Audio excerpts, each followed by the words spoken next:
All right, we're going to start right now. Steve, thank you very much. I'm going to start the conversation exactly what you just mentioned about hearing in your head. Yes. Hearing in your head. Thank you. I hear voices. All right, for your entertainment, I'm going to play. I don't know if I told everybody. I think I mentioned my father was one of the most famous Romanian Jewish singers of the 1930s and 40s. In his memory, I created a music museum. He was born in 1907, so he's long dearly departed. But I created a music museum. He was one of the biggest recording stars in Romania in the 1930s and 40s for his master's voice in Columbia Records that came from the UK and the United States. And Destiny, in 1939, the big Anschluss, the war broke on September 9th in Poland and all that. And the company, his master's voice said, invited him to the United States, said, live with us, we'll pay this, we'll give you a contract, this. So he could have lived here when he was in his 30s. He didn't want to leave. Nobody realized the terrible things that were coming. So I was fortunate enough that though I have a classical training with the Romanian School of Music and all that, the Juilliard Masters in Composition and all that, because of my father, I learned how to play things by ear, which is a totally different world. Being able to play by ear is not reading a score. I'm not diminishing the importance of playing a score. But when you play by ear, you literally have to be in tandem, and you have to be one with the other musicians, whether it's rock, pop, or classical. So I'm going to play something for you. Well, I like this. It's a very famous Romanian folk tune, and I learned it by ear. Of course, I can write it down, I can read it and all that. But my father said, "Nah, you don't need to." I said, "No, you don't need to write it down. You can do it." He just da da da da da. So I went, I found it on the piano, and this is where Steve gave me a wonderful idea to start this conversation about you become a master of what you're doing when you apply metacognition. That means observing yourself in the process. So you become your own teacher by saying, did I do this right? Because first you play, then you intimate it with sing. You say C, E, G, or you say C, E, G, no, C, E, no, C, E. So that process of checking on yourself, being your own teacher as you learn, it's called metacognition. And the best teacher is you, because you really understand. What do I have to do? My teacher says, well, lift your hand a little bit like this, do this. But when you practice alone, you say, well, it doesn't work because I'm sitting back. Let me do this. Let me go a little higher. Let me do this. No good. So let me practice this. Let me stretch. Let me do this. And then I learn pattern. Oh, 2 patterns.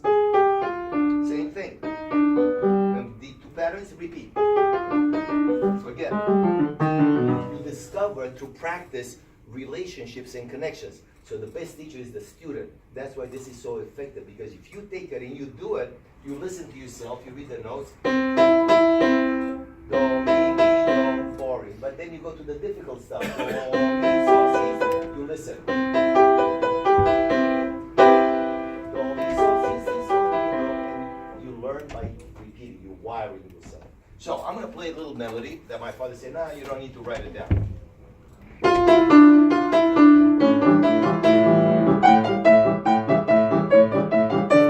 It's a Romanian melody, but it's very tonal. It's based on strict tonal structure, very simple, minor, major, minor, major.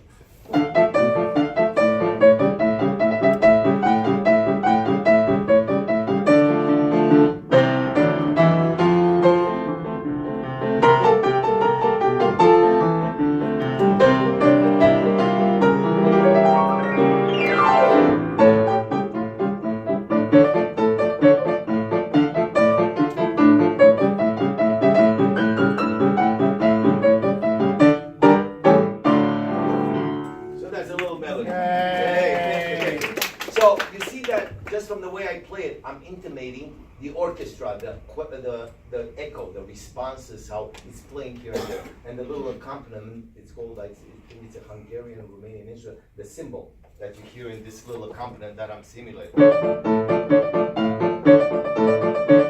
It's a rhythmical instrument, but it's based on the harmony. It's a beautiful instrument, and it blends in perfectly with folk songs. So playing by ear, there's nothing wrong. It develops your musicianship. Because great musicians, when they play something like the Chopin thing that I showed you, they don't even think about the music.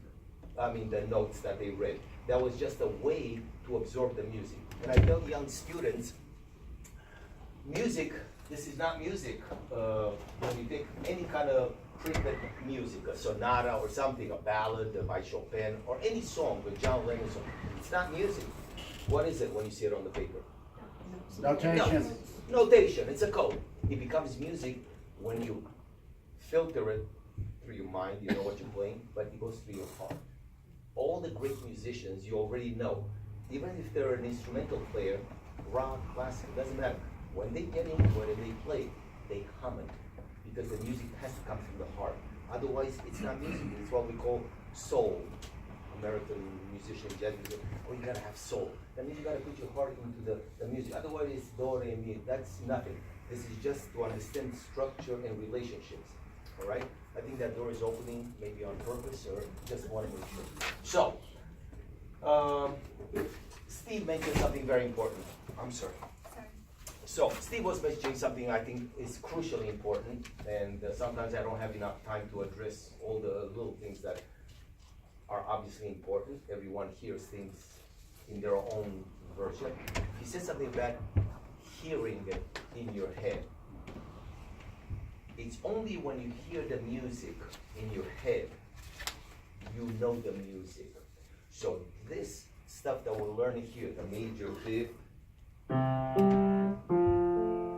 if you cannot, what's the equivalent of visualize, audialize, or internalize? And if you cannot hear, see?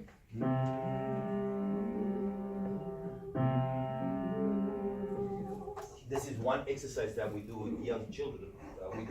The teacher plays this note, and the teacher says, give me a perfect fifth on top.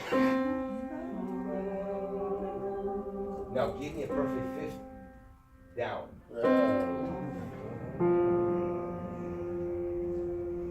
So we do that with every interval. So now we say, give me a major third, up. And if you don't know, you just say da da da da da da da da da. So you remember the major third, you say da da da da da. You learn the major third. Now going down a major third is not easy. No, it's not. It's not easy. But these are things that happen over months, not in a 2-hour seminar or something like that. But that's how you build understanding and mastery of the intervals, because the intervals with the 7 notes are part of the language of music. These are the elements that make music. So, very important concept. God bless you. So the 7 notes, right? When you take 2 notes together, they form a new sound. We call it interval because that's a kind of a mechanical definition. It's called interval. We don't know why. Interval. In music, instead of saying distance, we say interval. That's how we say it. This is an interval. Instead of saying it's 2 centimeters, it's okay? So it's an interval. But in reality, this interval, the combination of these 2 frequencies, right? Sound is a frequency, vibration, constant vibration. When it's not constant, what's the opposite of a sound? Not silent. But when you have sounds that don't get along together, what? Noise. Noise. Dissonance and consonance is again with regular sounds. Dissonance and consonance. But those are concepts that we're going to study next time. That's why I put these manuals. We're going to do more workshops until June 2nd when I have to fly to New York. But I'm going to, at the end, I'm going to offer some more workshops that I'm going to work the same on Saturdays with all these things, going to lesson 2, 3, 4, 5, 6, 7, 8, plus becoming deeply involved with intervals, scales, and chords. So I would recommend that. So when sounds sound together, they form a new sound. So this sound, we call it a major third, but it's a new sound, right? It's a combination in math, in physics, when you add the 2 frequencies together, whatever they are, 272 plus 375, instead of doing all that complicated logarithms and all that, you just say do, mi, or C, E, and you have the sum of the 2. So when you add 2 sounds, the sum of the 2 sounds creates this new sound. We call it a major third. But it's a new sound. It makes you happy. Then you have, when you add these 2 sounds, right? But it's the contrast between these frequencies when they combine together, just like colors. If if you take the basic colors, red, blue, no, purple Makes is purple. not. Red and blue makes purple. What are the 5 colors? What? Red, orange, yellow, green, yellow, indigo, violet. Okay, so when you combine these colors, just like notes, you get the new colors. And you say, this is a new color. It's the same thing in music. That's a new color. That's a new sound. There was a very famous Russian composer, Rimsky-Korsakov, and some of you have heard of people learning music with colors. And you see some instruments are designed with colors. C is red and all that, right? The bongos and all that, right? And the xylophones, yeah, you have that. But the origin of colors related to sounds is based on a medical condition called kinesthesia. Some people, when they hear a certain sound, to them the eyes see green, and some sounds it's red. And this composer suffered from this anomaly or medical condition. To him it was a blessing. And the whole Russian school of musical pedagogy to this day, and even in the former Soviet Union or all the other 14 republics and Russia, they use color in early childhood the way we use the sign system. They use color. Do is red, re is green. Based on this composer, very famous composer at the time of Tchaikovsky, Rimsky-Korsakov. You can Wikipedia him, and you're gonna get all the details about how the color is combined. He saw colors for every sound and things like that. So music is basically painting with sounds. Music is also architecture in time. Why in time? Because architecture is in space. It's fixed. It doesn't travel. But music, it begins here, and it can only go forward, unidirectional, right? And it's in time. So when you listen to a symphony, to a song, it has a beginning, it has a middle, conflict, it has an end, resolution of the drama between the two themes, the actors, based on the Greek format of the theater, right? Exposition, development, re-exposition, everybody's happy, they go home, the good guy wins, and until you see the next show and all that. So the structures are the same, but that's musical forms. That's a totally different conversation. We're here to discuss ear training. So, any questions up to here? Let me see what my notes say I have to say. My notes know everything. Explain the manual, we did this. Good. Purpose, benefit. Oh yeah, we're gonna talk number 10, goal, purpose, benefit, myth versus fact. Yeah, dedicated practice and all that. Very good. Let's do the singing now, if you would like to. Number 9, I'm gonna go to part 3. That's the fun part. So I told you that the minor second and the major second are the building blocks for melody, right? You know this melody. Watch how quickly she says. Watch how quickly the very young people speak.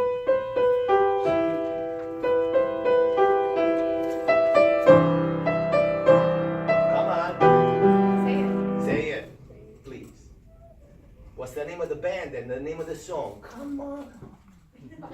Should I put it on YouTube to listen? Heathens, 21 Pilots. I knew that. I was Right? It's a famous melody. But what is it, right? You know the melody, right? You heard it on. Yeah, there's no shame to listen to it. The minor second. Major. Modality.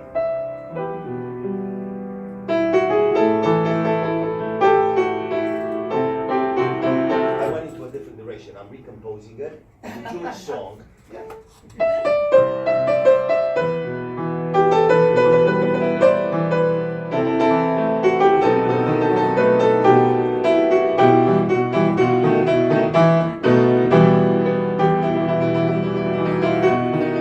Folk music. This is Jewish folk music. Again, from Eastern Europe. But that's how it is. Notes composed like Legos. So you sit at the piano, you make your own melody. You hit the right combination. Oh my God, I just discovered the greatest melody in the world. You take a couple of words and you make a hit song, right? That's all it takes, sitting at the piano.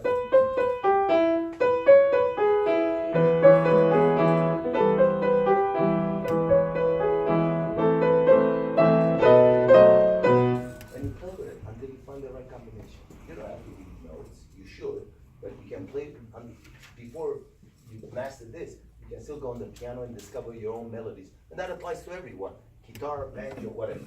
So, minor and major second are building blocks for melody. the major and the minor third, some people say, what's the difference between a major and minor third? One little detail.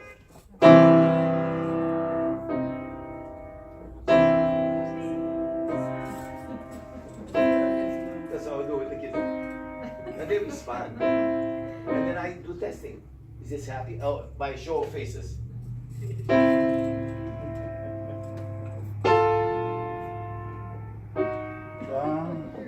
can't do your face like that. I know. Even your eyes. Poker face. Anyway, so games with kids, that's the only way you're gonna get them excited. Then they go play by themselves, say 2 by 2, use the old ancient method of taking 2 people. Now you play something and you have to guess what it is. So putting children together, partnering up, they play games and they master on their own in small groups. All right, so the major and the minor third are the building blocks for chords. You know what a chord is? Tell me. A little louder. No, you don't need to be in library voice. Rock and roll voice. A chord is not a note. Yes, sir. 3 or more notes played at the same Ooh, time. give him another sticker. Oh, Simon. Yes. So a chord in music, the word chord, and it's written here, means 3 or more notes together. So show me randomly play 3 notes. Any 3 notes on all 88 keys. Can you? Yeah, that's a chord. You can use 2 hands, so you can give me anything. Any 3 notes is considered a chord. But for the purpose of relevant, what I said in the beginning, relevant music ear training, a chord is made of 2, a sandwich. Yes.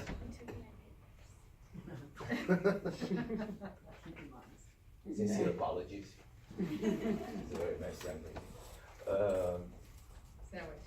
Sandwich. Thank you. Somebody understands. Thank you.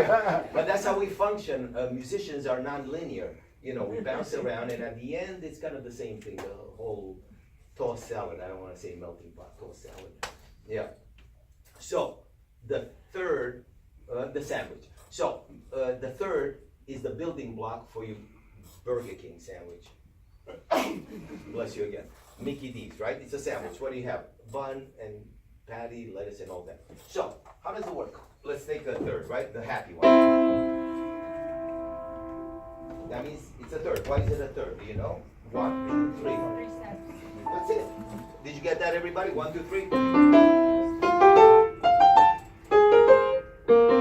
3 steps. You can't change that. It's been around anywhere, anytime. It's not an American thing. We don't own the copyright on the major third. Yes, we don't own the copyright on that. We did not create the major third. Everybody has it.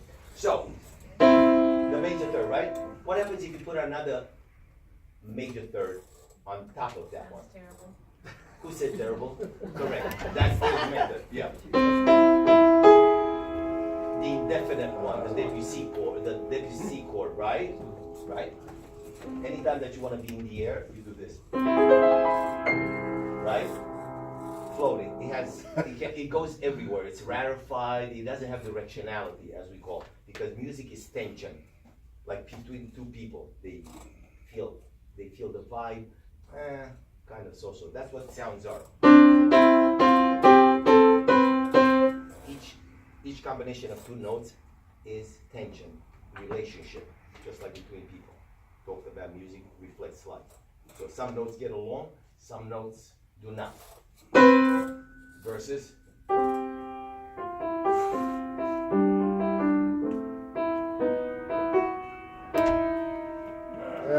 Not good. Right. Okay. So you understand the concept of tension. So when you put 2 thirds together, you only have 4 possibilities. Let's use this board here. Yeah. So you have a major third. By the way, I forgot to tell you, it's written somewhere in the introduction. Capital M, International Language of Music, means major. Small cap M means minor. Plus means augmented, like plus. Minus means you took something away, diminished. Thank you. So there's only 4 possibilities with a major third, and I'm not good. I come from the world of the iPads of 1950s. These were the iPads of the 1950s. Yeah. That's kids. What is that, Mr. Baker? I wrote something, I'm sorry. So, there's only two thirds, major and minor third. Well, there is an exception, the augmented third, but we don't need that now. So, how many ways, I need a mathematician, how many ways can I take these two objects? You. What's your name? Nicole? Oh, I thought your name is, I'm just kidding with you. Nicole, come over here and show me, you have these two objects. How many ways can you combine these two objects? Imagine they're here. Go on the board and put the major third. In how many combinations can you write this? Go. Go ahead. So switch it around. Put this one first. Good. And major third. Right? Now there's two more combinations.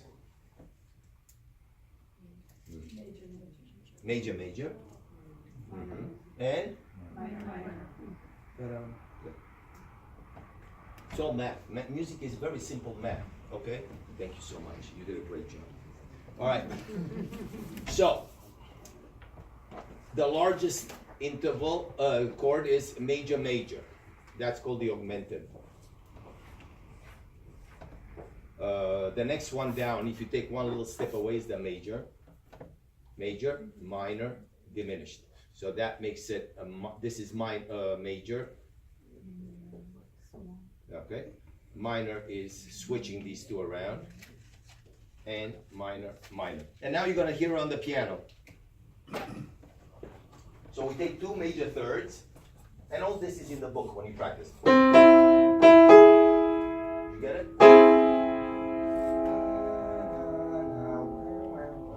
Scary movie. There you see. Right? Now we go back into normal. Major. Minor.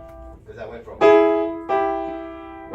Now we switch them around. We start with a minor. And then we have a major. Is that fascinating or what? The genius of the do re mi.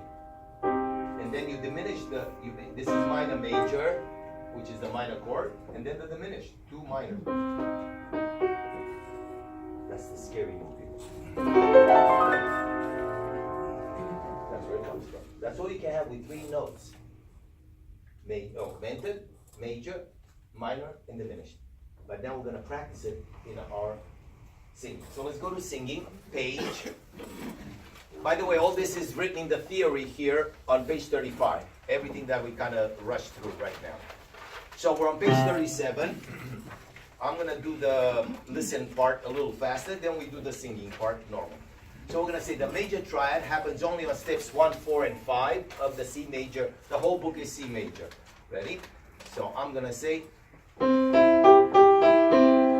mi, sol, mi, do. Listen in close voicing. That means you bring the notes as close as possible. In harmony, in orchestration, we call this closed voicing. You cannot bring them any closer. This is called open voicing. It's a different sound. Open voicing means you can repeat one of the notes in between like this. That's called open voicing, or like this. It's the same chord, but I opened it up. This is for people that do orchestrations. So when you have chords playing with the brass, you cannot make them sing like this. Or here. It's not going to sound good. The lower you go in frequency, the more spread it is, like this. The higher it is, the flutes. You're not going to do this up there. It's going to sound better like this. Closed voice. Lower frequency. That's called open voicing versus closed. So, let's sing this again from the beginning and we'll move fast. Do, mi, sol, mi, do. Listen. Open voicing. And you notice I put the notation. This is the official classical notation. It's called root position, harmonic form, 1, 5, 3. Which means the relationship between the sound. 5 being the fifth, 3 being the note in the middle, 3. So that's the way composers, musicians analyze it. They put a code so they know this is root position. The next one on the third staff or bar 5, we say that step 1, first inversion, melodic form, one note after the other. Sing. Mi, sol, do, do, sol, mi. Close voicing, open voicing. And second inversion. Sol, do, mi, sol. And now this happens identically for the other two major chords on step 4, on step 5. Then you have the minor chord that happens only on step 2, 3, 6, page 40.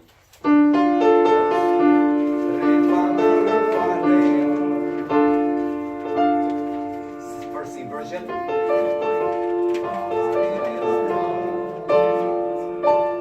And second inversion.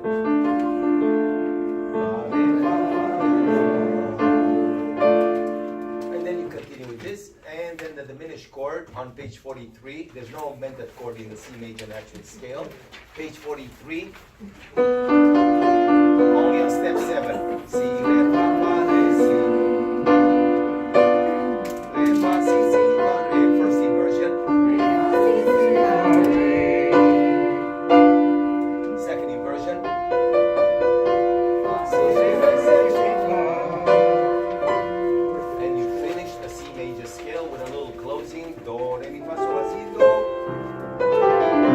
Then comes the 7th chord, which is basically the same thing. If you open up page 46, number 15, page 46, number 15, I'll read for you and you can follow. By combining the major and the minor third interval, we can create only 7 types of 7 chords in root position, the original. So, here are the 7 chords. And you notice how I put major, major plus minor third. Can you see that?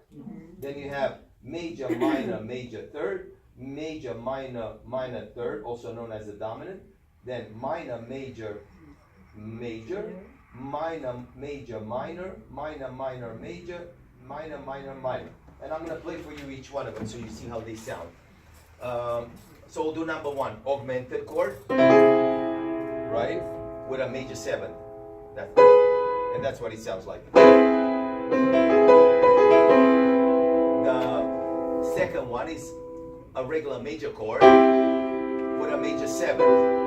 So it's a minor third, a major third, minor third, major third.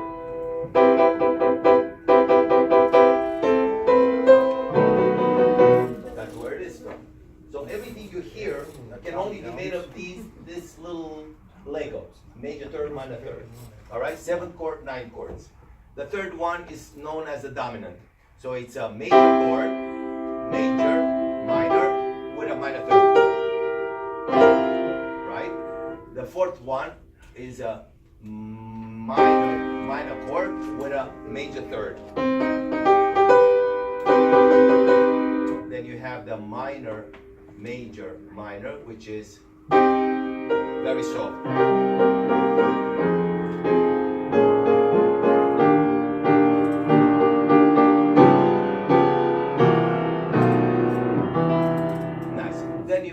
What do you have? Number 5, it's a minor, major, minor. Oh, we did that. Then you have the diminished minor, minor, major. That's the Wagnerian chord. He used it in Tristan in his own. It's basically a dominant chord without the fundamental, because it would be like this. It's a 9th chord without the fundamental. But that's the Wagnerian chord from Tristan in Isolde. That's the chord you're listening to. And then the last one is diminished, diminished, diminished. So it's only minor thirds. The diminished, number 7 is minor, minor, minor thirds, right? Right? It's the last one right here. So this is very good when you want to run away to any of the 29 other galaxy solar systems, because each note can take you in any different day. That's how we studied in harmony. You can go.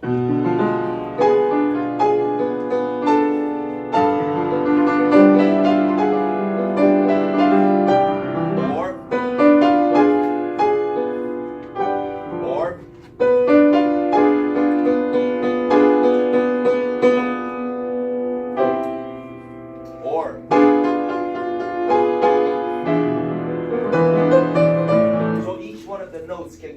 in a different direction. Could be a leading note, for those of you that know what leading notes are. So you can go up a half a step or down a half a step. You can go to 8 keys. So you have 7. You can go. Or. So each note serves as a 7th. So as you get deeper into this and you master the ear training, you'll understand that every note can be the function of any other note. So C can be note 1 in C major. C can be note 2 in B flat major. C can be note 3 in A flat major, and so on and so forth. So every note has a series of potential functions, and how you use that depends how the composer feels the direction of the melody, the mood, the lyrics, and all that. But every note can be can have any of the 7 functions: tonic, dominant, subdominant, and so on and so forth. So let's do a quick reading of the perfect 7th of the major chord now. We're doing the 7th chords, right? So let's do this just for the sake of understanding how this sounds. Major chord with a major, I'm on page 47. Major chord with a major 7 on step 1, the tonic, root position, and first inversion on this page. Listen. Sing. Do, mi, sol, si, si, sol, mi, do. First inversion. Mi, sol, si, do, mi, si, sol, mi. Opening voicing. Okay, turn page. We're doing the second and third inversions now. Sol, si, do, mi, do, si, sol, you. Sol, si, do, mi, do, si, sol. And third inversion. Si, do, mi, sol, sol, mi, do, si. Si, do, mi, sol, sol, mi, do, si. So for the purpose of not spending too much time, because we're running out of time as I see, and I need to close, the same thing goes on, and the 9th chords are very easy. Again, the 9th chords are going to be combinations. What page is the 9th chord coming up? The 9th chord. Well, there's a problem here. Right. But where's the... Looks like 64, yeah. Just a moment. Parts building 5 it should be page 62, 64. Where's page 64? So, page 64. Again, the page before that gets a little complicated, but that's very advanced. We don't need for the young people. This page 63 shows you all the combination of the thirds. You can see that on page 63. That describes all the possible combinations. So for the purpose of us just practicing one of them, we're going to start with a major chord with a major 7 and a major 9, which is this. With this.